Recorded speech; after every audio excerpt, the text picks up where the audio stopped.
İlgari men bek oddiy edim. Boshqalarning chiroyli niqoblarini tushunmaydim. Ko'rinishda qizg'in, she'rin shekar gaplarni qilgan odamlarni yaxshi odam deb qaraydim. Ularni chin ko'nglimdan yaxshi ko'ratdim.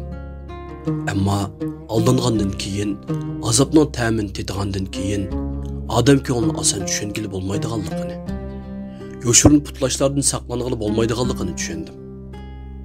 İlgari men bek tuz edim. Gap so'zda bek ehtiyotchan bo'lmaydim. Ko'nglimda nima bo'lsa shuni deydim. Lekin boshqalarning nazaridagi xato gapni to'liq qilib, boshqalarni ranjitib qo'yib, ruhim ko'p zaxmi yegandan keyin ondan hoshimni topdim. Ko'ngli tuz bo'lsa xato bo'lmaydi ekan. Lekin asalda ko'ngilsizlik uchrab qoladi ekan. İlgari men bek oq ko'ngil edim. Boshqalarning ishi bo'lsa-la yordam qilardim. Boshqalar yosh to'ksa tang yosh to'katdim. Lekin vaqt uzargan sari hech kim mening hissiyotimni o'ylashmaydigan bo'ldi. Ular doim meni tanglikda qo'yatdi.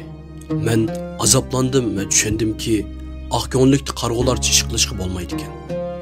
Yumshoqlikning cheki bo'ladi ekan. Hozir men o'zgardim. Rad qilishni o'rganib oldim. Ehtiyotmi qiladigan bo'ldim. Bir odamga ishonishda va yordam qilishda shu kishining fazilatiga qaraydigan bo'ldim.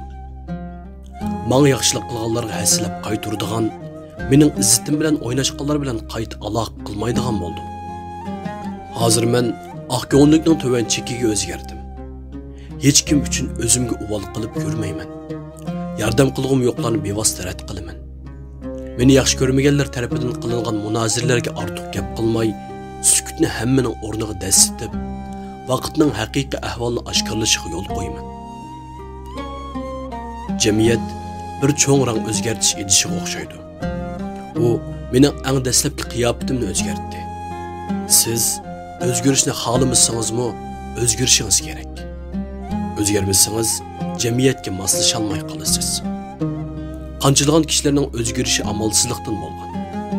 Men avaylashning nimaligini bilish bilan birga o'zimni qanday qo'dashni o'rganib oldim. Amaliyotda men yana burunqiman. Boshqalarning nazaridagi menga ancha qiziqib ketmayman. O'zim sodir qilgan xatoliklarni o'zimga tayinib o'zgartiraman.